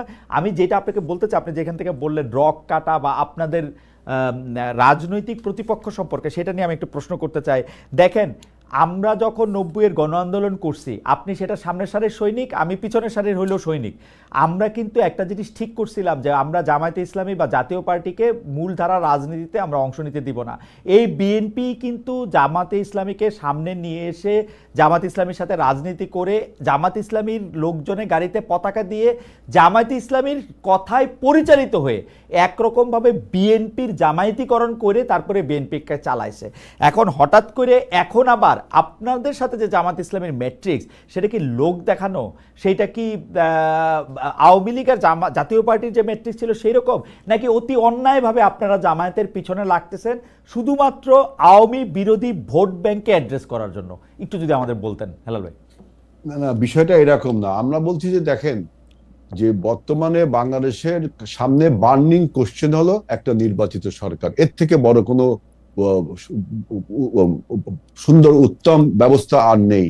সেই নির্বাচনের যখন লন্ডন বৈঠকটা হয়ে গেল, অর্থাৎ নির্বাচন নিয়ে যে সংশয় বা আনসার্টেনিটি ছিল, সেই আনসার্টেনিটি দূর হয়ে গেল, নির্বাচনের সংশয়টা কেটে গেল, তখন দেখা যাচ্ছে যে বিভিন্ন রকম মানে অরাজনৈতিক ঘটনাকে, যেমন ব্যবসায়িক হত্যাকাণ্ডটাকে আপনি রাজনৈতিক হত্যাকাণ্ড বলে রাজনৈতিক স্বার্থসিদ্ধি এবং নির্বাচনকে বিঘ্ন করার জন্য অজুহাত হিসাবে কাজ করে বিভিন্ন রকম স্লোগান দিচ্ছেন, যেখানে আপনার বিএনপির নেতা নেত্রীদের নামে স্লোগান দেওয়া হচ্ছে, প্রভোকিং করা হচ্ছে, ইনভাইট করা হচ্ছে গন্ডগোলকে। কারণ আমরা জানছি যদি যে প্রভোকিংস আমাদের বিরুদ্ধে করা হচ্ছে, যে ইনভাইট আমাদের করা হচ্ছে গন্ডগোলের জন্য, আমরা যদি আজকে সেই একই ভাবে একই ভাষায় রিটালিয়েট করি তাহলে কি হবে? দেশে একটা গন্ডগোলের অবস্থা তৈরি হবে। গন্ডগোলের অবস্থা তৈরি হলে এই পরাজিত মাফিয়া এবং প্রতিবেশী রাষ্ট্র ভারতের লাভ। এই জন্য আমি বলছি যে ৭১-এর যারা পরাজিত শক্তি, এটা তো আমরা যখন তাদের সাথে আমাদের ৪ দলীয় ঐক্যজোট ছিল, নির্বাচনী ঐক্যজোট, রাজনৈতিক জোট ছিল না, তখনও কিন্তু তাদেরকে আমরা বলিনি ৭১-এর পরাজিত শক্তি। এই বয়ানটাকে আপনারা ২০০১ থেকে ২০০৬ পর্যন্ত কখনো দিছেন যখন ক্ষমতায় ছিলেন? এই বয়ানটা এই তিন লাইন জীবনে কখনো বলছেন? ৭১ পরাজিত শক্তি, এই তিন শব্দ আপনারা জীবনে বলছেন কখনো? কেন বলবো না, কেন? আমি শুনি নাই। মুর্তজা ভাইয়ের অনেক বেশি মনে থাকে, আমি মুর্তজা ভাইয়ের দোহাই মানবো যে মুর্তজা ভাই পলিটিক্যাল ডিসকোর্স আর নির্বাচনী ক্যাম্পেইন না ভাই। ২০০১ থেকে ২০০৬ পর্যন্ত বেগম জিয়া বা জনাব তারেক রহমান বা জনাব আজিজুল বারী হেলাল কেউ কোনোদিন ৭১ পরাজিত শক্তি এই তিন শব্দ বলছেন জীবনে? আমরা কি তাদের বলছি যে ৭১ মুক্তিযুদ্ধ? তাও তো বলিনি। ৭১ মুক্তিযুদ্ধটাও বলিনি। ওই সময় বলেন না, এখনো চুপ থাকেন। এখন বিপরীতটা বলা দরকার নেই। ওই সময় বলেন না, এখনো চুপ থাকেন। একই ধরনের রাজনীতি কেন এখন ২৪-এর যে পরাজিত শক্তি তাদের নেক্সাসের তাদের সাথে আপনি সম্পর্ক করে যদি আজকে তাদের সাথে সম্পর্ক তো আপনারা করতেছেন হেলাল ভাই, আওয়ামী লীগের সাথে সম্পর্ক তো আপনাদের। আমাদের সাথে আওয়ামী লীগের সম্পর্ক, আওয়ামী লীগের সাথে আমাদের আর্ক রাইভেল, আমাদের সাথে তাদের সম্পর্ক থাকবে কেন? আজকে আওয়ামী লীগের যে রিহ্যাবিলিটেশন, এটা যদি আপনি বলতে চাই তাহলে আপনি দেখবেন যে পিআর পদ্ধতি যখন আনা হয় তখন কিন্তু আমি বহু টেলিভিশন টকশোতে বলছি যে এই পিআর পদ্ধতির ফলে জামাত যে পিআর পদ্ধতিটা আনলো এর ফলে কিন্তু উচ্চকক্ষে, যেহেতু নিম্নকক্ষে পিআর হবে না, উচ্চকক্ষে কিন্তু আওয়ামী লীগের রিহ্যাবিলিটেশন একটা সুযোগ রয়ে গেছে। এটা কিন্তু এটা যদি জানতে চান তাহলে আবার আমাকে বুঝায় বলতে হবে। কিন্তু এখন বক্তব্য হলো যে বাংলাদেশে যখন একটা নির্বাচনী পরিবেশ বিরাজ করছে, নির্বাচনটা প্রয়োজন, ঠিক তখনই বিভিন্ন রকম বয়ান তুলে আপনার রাজপথকে আবারও অস্থিতিশীল করে তুলছে। বিএনপি অফিসের সামনে বোম মারে। আপনি চিন্তা করেন আমরা যদি রিটালিয়েট করি তাহলে কি হবে? ওরা চাচ্ছে যে দেশে একটা গন্ডগোল বাঁধুক। এই জন্য আমি বলছি যে তাহলে কি ৭১ যে ভুল তারা করেছিল, ২৪-এ যারা ভুল করেছে এই আওয়ামী লীগ, এই দুই শক্তি, দুই অপশক্তির নেক্সাসের ফলে কি বাংলাদেশের গণতন্ত্রের অভিযাত্রা, যাত্রাপথ বিঘ্ন হবে? সেজন্য আমি বলছি যে আমাদের মনে রাখতে হবে যে আপনারা আজকে যে বিভিন্ন রাজনৈতিক দল এনসিপি সহ আপনারা যে বিএনপির কে মেলাইন করার, বিএনপির নেতা নেত্রীকে ডিফেম করে বক্তব্য দিচ্ছেন, মনে রাখবেন যে বাংলাদেশের গণতন্ত্র এবং বাংলাদেশের স্বাধীনতা রক্ষার এই মুহূর্তে শেষ রক্ষা কবচ কিন্তু বিএনপি, শেষ রক্ষা কবচ কিন্তু বিএনপি। আপনারা যে রাজনৈতিক প্রথম কথা হচ্ছে যে হেলাল ভাই, আমরা আবার আসবো আপনার কাছে। প্রথম কথা হইলো যে বিভিন্ন বক্তব্য যেগুলি দেওয়া হচ্ছে বিএনপিও বক্তব্য দিতে কম যায় না। বিএনপি ছাড়া বিএনপি সব দলের মুনাফেক মনে করে, সব দলের পরাজিত শক্তি মনে করে, বিএনপি খালি বিজয়ী শক্তি। আপনারা সব দলের পরাজিত শক্তি মনে করেন, আবার যখন দরকার হয় তখন সেটার সাথে আপনারা বসেন। আপনি বলেন আমরা কি এনসিপি কে বলছি যে পরাজিত শক্তি? আমরা বলছি আওয়ামী লীগ কি পরাজিত শক্তি না? ২৪-এর পরাজিত শক্তি না? ৭১ কি জামাত পরাজিত শক্তি না? তাহলে আমি আর কাউকে পরাজিত শক্তি, এই দুজনকে কি তো বললাম, সবাইকে বললাম না তো, আমি বললাম দুইজনকে তাদের জামায়াতের ২৪-এর পরে তো ৭১ আসে নাই। আমি তো ৭১-এর পরে, আমি যে এই এখন আমি একটু আমির ভাই আপনাকে একটু অনুরোধ করব যে আপনি যদি পারেন একটু হাবিবুর রহমানের তারিখ আমার রুমের লাইব্রেরিতে আছে, আপনি একটু আমাকে একটু দিয়ে যাওয়ার ব্যবস্থা করলে আমি দেখাই দিতে পারি যে জামায়াত সম্পর্কে বিএনপি আসলে কি কি বলতো। এখন হঠাৎ করে বলাটা কেন চেঞ্জ হলো, এটা হলো আমার প্রশ্ন। কারণ ৭১ তো ২৪-এর পরে আসে নাই। জামায়াতে ইসলামী ৭১-এ কি অবস্থান ছিল সেটা তো বিএনপি জানতো, এমন তো না যে বিএনপি জানতো না। সে জানতো। আজকে বিএনপি যদি এখন জামায়াত বিএনপির পাত্তা দিচ্ছে না, জামায়াত বিএনপির আধা পথে পাত্তা দিচ্ছে না, এবং বিএনপি মনে করতেছে যে বিএনপির কোনো ভোট নাই, বিএনপির যা কিছু ভোট সেটা হচ্ছে এনটি আওয়ামী লীগ ভোট, জামাত এটা পায়া ফেলবে, এই জন্য বিএনপির হচ্ছে অসুবিধা। আমি এই প্রসঙ্গে আপনার কথা বিএনপি একা নির্বাচন করে জামাতকে বিরুদ্ধে ১৯৯৬ সালে এটা ১১৪টা সিট পেয়েছিল, এবং সেই নির্বাচন যদি আপনি ক্রিটিক্যালি অ্যানালাইসিস করেন ঠিকমতো নির্বাচনে তো আমরা ক্ষমতায় আবারও আসতাম। আমরা কিন্তু ফ্যাক্ট রিমেইন যে আপনারা ক্ষমতায় আসতে পারেন নাই, ক্ষমতায় আসতে আপনাদের জামাতের কাঁধেই সওয়ার হতে হয়েছে। তখন জামাত খুব ভালো ছিল ভাই, সওয়ার হতে হয়েছে, জামাত খুব ভালো ছিল তখন। জামাত শোনেন পলিটিক্যাল অ্যালায়েন্স, আপনার নির্বাচনী অ্যালায়েন্স আর পলিটিক্যাল অ্যালায়েন্স তো দুটো এক জিনিস না খালেদ ভাই। আচ্ছা ঠিক আছে, নির্বাচনী অ্যালায়েন্স ছিল, নির্বাচনী অ্যালায়েন্স আর পলিটিক্যাল অ্যালায়েন্স আমরা পরে আবার শুনবো। হেলাল ভাই আমি আসতেছি আপনার কাছে। আমি একটু মুর্তজা ভাইয়ের কাছে যাই। মুর্তজা ভাই, আমরা একটু অনুষ্ঠানের সময়টা একটু বাড়ায় নিব আজকে, একটু আপনারা যদি অনুমতি দেন তাহলে, কারণ হচ্ছে যে অনেকগুলি আলাপে সময়টা একটু। মুর্তজা ভাই, আপনি আমাকে দুইটা জিনিস বলেন। পুলিশ বাহিনীটা নিয়ে ডিম আগে না মুরগি আগে এর একটা অবস্থা তৈরি হয়েছে। অনেকে বলতেছেন যে পুলিশ বাহিনীর মধ্যে আওয়ামী লীগের লোক রয়ে গেছিল এবং তারা গত 15 বছরে আওয়ামী লীগ সরকারের যে নিষ্পেষণ যন্ত্র সেটাতে তারা সবচেয়ে বেশি ব্যবহৃত হয়েছে বা নিজেরা মজা করেও ব্যবহার করছে, মানে ধৈর্য নিয়ে আনতে আসতে করলে বাইন্দা নিয়ে আসছে, গুম করছে, খুন করছে ইত্যাদি ইত্যাদি। জুলাই আগস্টে তো অনেক কিছু করছেও। কিন্তু বিপরীতভাবে এইটাও সত্য, পুলিশ দেখছে যে তার ইউনিফর্মে থাকা লোক সহকর্মীকে মেরে ঝুলিয়ে দেওয়া হয়েছে, থানায় গিয়ে আগুন লাগিয়ে দেওয়া হয়েছে। এমনকি সরকার পরিবর্তন হওয়ার পরও পুলিশ বাহিনীর উপর বিভিন্ন নির্যাতন অত্যাচার চলেছে, যেগুলি নিয়ে আসলে কোনো ধরনের কোনো মামলা হবে না বা মতো একটা ইনডেমনিটিও আছে, কাছাকাছি, ইনডেমনিটির কাছাকাছি। এইটা তাদের এর জন্য দায়ী কিনা মুর্তজা ভাই? ধন্যবাদ আপনাকে। আপনার এই প্রশ্নের পরে আমি আরো কয়েকটা নিয়ে ছোটখাটো করে একটু কথা বলবো। পুলিশ বাহিনীর উপরে নৃশংসতার যে কথাটা বলা হইতেছে বা যেটা আলোচনায় আছে, এটা আসলে কি? এটা কি বাংলাদেশে সত্যি সত্যি এরকম কোনো ঘটনা ঘটেছে? না ঘটে নাই। ঘটেছে। ঘটেছে মানে কোন পরিপ্রেক্ষিতে ঘটেছে? 5 আগস্ট সকালবেলা আমরা তখনও জানি না যে শেখ হাসিনা পালিয়েছেন কি পালায়নি। সেই সময় যখন সকাল 8টা, সাড়ে 8টা, 9টার সময় যখন জানছিলাম যে উত্তরা, গাবতলী সহ যাত্রাবাড়ি বিভিন্ন জায়গার থেকে মানে লাখ লাখ মানুষ বা শত শত মানুষ বা হাজার হাজার মানুষ ঢাকার শহরের দিকে আসছে, সেই সময়ও খবর পাচ্ছিলাম যাত্রাবাড়ির হানিফ ফ্লাইওভারের উপর থেকে পুলিশ অনবরত গুলি করছে এবং মানুষ মারা যাচ্ছে। সেটার ভিডিও চিত্র আমাদের কাছে আছে, দেখেছি আমরা, সেটার স্থির চিত্র আমাদের কাছে আছে। যে সময় শেখ হাসিনা পালিয়ে গেছে সেই সময় সাভারে পুলিশ গুলি করে হত্যাকাণ্ড ঘটিয়েছে। এই দুটি ঘটনা আমি বললাম। এই দুটি ঘটনা কি এটা জাস্টিফাই করে যে যেহেতু পুলিশ হত্যা করেছে গুলি করে, সেই কারণে পুলিশের উপরে এই নৃশংসতা বা পুলিশকে হত্যা করা হয়েছে? ঘটনার প্রেক্ষিতটা আমাদের একটু বিবেচনায় রাখতে হবে। এই দুটি ঘটনা সহ অসংখ্য নজির আছে কারণে এবং অকারণে। কারণের চেয়ে অধিকাংশ ক্ষেত্রে অকারণে পুলিশ গুলি করে মানুষ হত্যা করেছে। যে ছেলেটি পাশে দাঁড়িয়েছিল তার সহকর্মীকে গুলি করে হত্যা করেছে। তার পরিচয় এনসিপি, মানে তার পরিচয় বৈষম্য বিরোধী ছাত্রদল, শিবির, বাম কোনো সংগঠন, এটা আমরা জানি না, সবাই ছিলেন, হত্যা করেছে।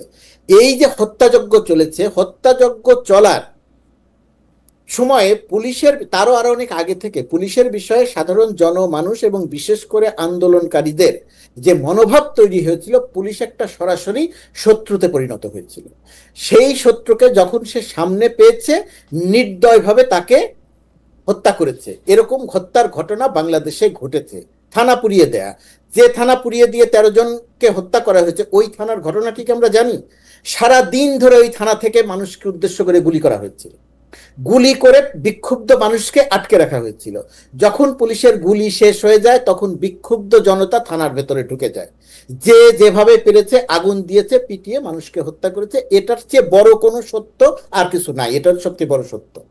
এখন প্রশ্ন আসে যে আমি কি, যেহেতু পুলিশ সারাদিন ধরে গুলি করে মানুষ হত্যা করেছে, আহত করেছে, এখন পুলিশের যখন গুলি থাকলো না তখন কি আমি গিয়ে পুলিশের থানা আক্রমণ করার লাইসেন্স পাই কি পাই না? যদি আপনি সুস্থভাবে আলোচনা করেন, টেবিলে বসে আলোচনা করেন, তাহলে আমি বলবো না। আমার পয়েন্ট কিন্তু এটা না। আমার পয়েন্ট হচ্ছে আমি এই প্রত্যেকটা পুলিশ হত্যা মামলার বা পুলিশ হত্যার মামলাটা আমি নিব কিনা বিচার করে তদন্ত করে আমি সেটাই পাইলাম। আমি যখন দেখি যে পরাজিত শক্তি আর বিজয়ী শক্তি, 1971 সালে পাকিস্তানিরা যখন পরাজিত হয়, রাজাকাররা যখন পরাজিত হয়, তখন মুক্তিযোদ্ধারা এমন অনেক ঘটনা ঘটিয়েছিল যেটা ঘটার কথা ছিল না, প্রকাশ্যে গুলি করে সাধারণ রাজাকারকে হত্যা করা হয়েছে। এখন বিজয়ী শক্তি পরাজিত শক্তির অপকর্মের বিচার করে, পরাজিত শক্তি বিজয়ী শক্তির বিচ্যুত কোনো ঘটনার বিচার করে না। তো যেহেতু বিচার করে না, সেই কারণে পুলিশ যেহেতু মানুষ হত্যা করেছে, শেখ হাসিনা 15 বছরকে দিয়ে পুলিশকে দিয়ে এমন কোনো অপকর্ম নাই যে অপকর্ম করায় নাই। সেই ঘটনার পরিপ্রেক্ষিতে যে 40-42 জন বা আরো 2-1 জন কম বেশি পুলিশ সদস্য নিহত হয়েছেন, আমি একজন পুলিশ সদস্য নিহত বা হত্যারও বিপক্ষে, হওয়া উচিত হয় নাই। কিন্তু এখন ওই ঘটনা, আমি ঘটনাটা বলছি এই কারণে, কারণ আমি জানি যে আপনি এই প্রশ্নটা করবেন এবং এই প্রশ্নটা প্রাসঙ্গিকভাবে আসবে। আপনার চেয়ারে আমি থাকলে আমিও আপনাকে ঠিক এই প্রশ্নটাই করতাম। কিন্তু বিজয়ী শক্তি আর পরাজিত শক্তির এই পার্থক্যের জায়গাটা বিবেচনা করতে হবে, এবং ওই কারণেই যারা এত ত্যাগ স্বীকার করে ১,৫০০ মানুষের রক্ত দিয়ে যে আন্দোলন সফল করেছে, এই ১,৫০০ মানুষকে হত্যার নেতৃত্ব দিয়েছে যে বাহিনী, সেই বাহিনীর ৪০ জনের বিচার এখন এই ২,০০০ মানুষ হারানোওয়ালারা করবে, এটা প্রত্যাশা করা যায় না। এটা বাস্তব না না, আমরা সেটাকে উই আর দে দেখতেছি কেন মুর্তজা ভাই? এটা যদি আমি আর আপনি দেখি তাহলে কি আমরা এটা অস্বীকার করি না? পুলিশ কে আসলে? পুলিশ তো পিজেন্টস ইন ইউনিফর্ম। মানে ও তো ওর উপরে মানে যে লোকটা শেখ হাসিনা ক্রিম খাইছে, যে লোকটা মুর্তজা ভাই, যে লোকটা রাস্তায়, যে লোকটা ক্রিম খাইছে, যে লোকটা আমার বন্ধু এসপি বা আপনার বন্ধু ডিআইজি বা হেলাল ভাইয়ের বন্ধু আইজি, তারা কিন্তু শেখ হাসিনা ক্রিমটা খাইছে, রাস্তার ওই কনস্টেবলটা না। কিন্তু রাস্তার ওই কনস্টেবলকে দিয়ে আপনাকে গুলি করে হত্যা করিয়েছে। ধরেন নারায়ণগঞ্জে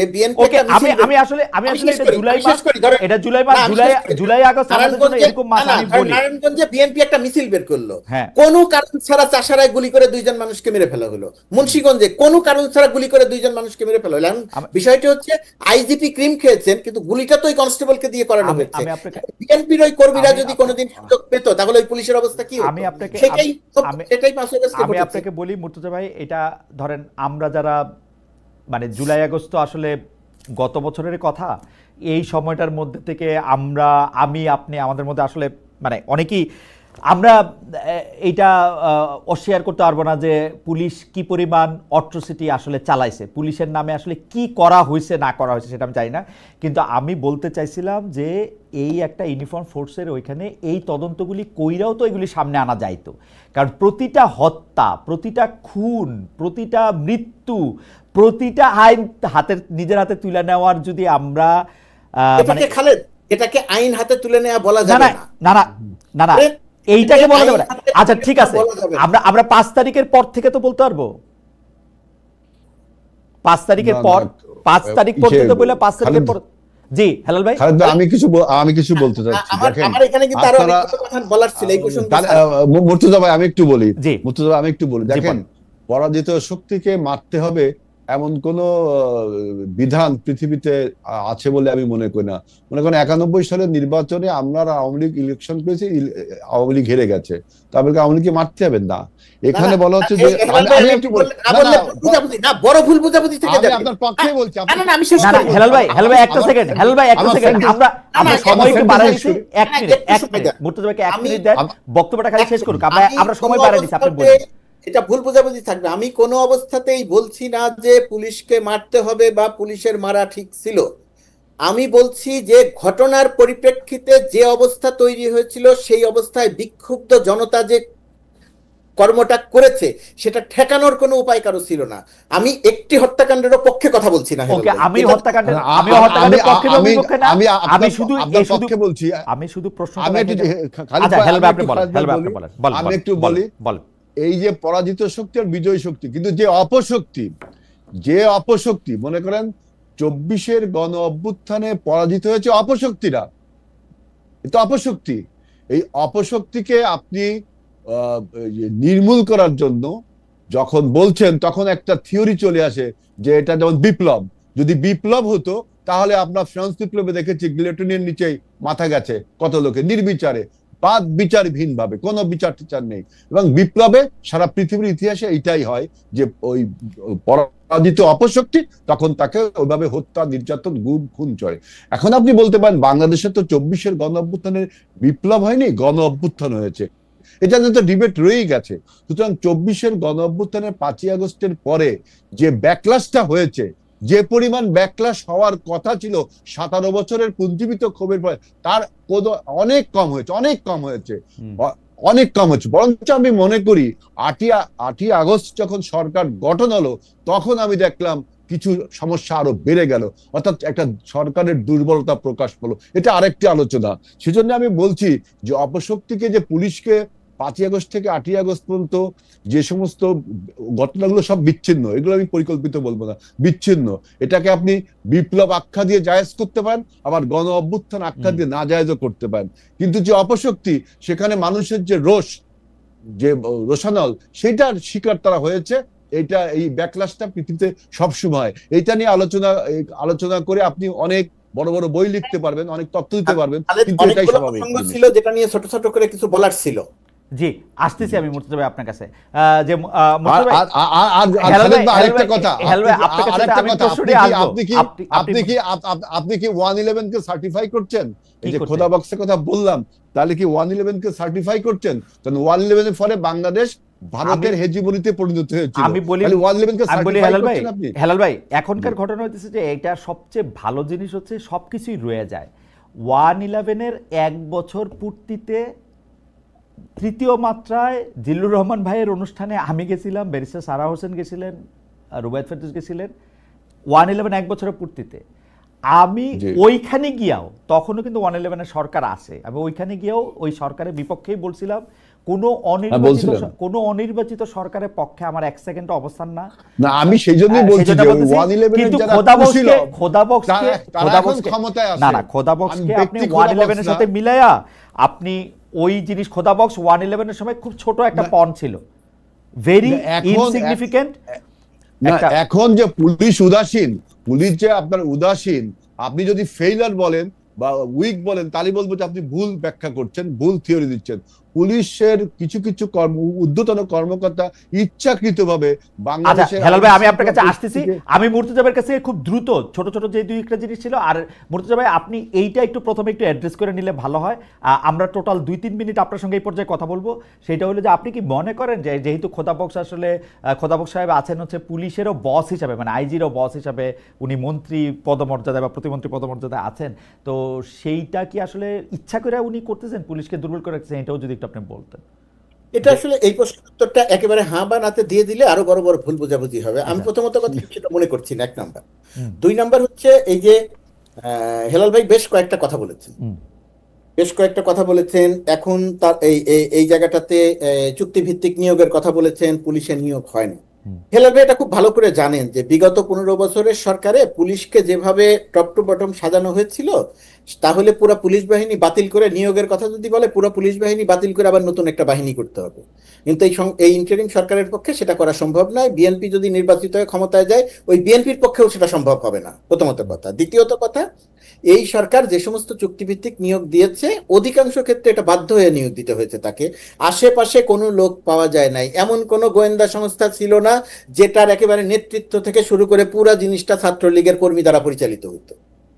তো সুতরাং এই জায়গাটাতে সরকারের কিছু করার ছিল না, এবং এই সমস্যাটা আগামী ফেব্রুয়ারিতে যে নির্বাচন হবে, এবং সেই নির্বাচনে যদি বিজয়ী হয়ে বিএনপি ক্ষমতায় যায়, বিএনপি ঠিক সেম সমস্যাটা ফেস করবে। হুট করে সবকিছু পরিবর্তন করে ফেলতে পারবে না। সমস্ত ওএসডি কর্মকর্তাকে কি করলেন? যারা ওএসডি ছিল 17 বছর, সে ওএসডি কর্মকর্তারা এটা বিস্তারিত আলোচনা করতে হবে। আমি যেটা বললাম, আপনি আমার ধারণা আমি পুরোপুরি ভাবে বুঝাইতে পারছি, 1 নাম্বার।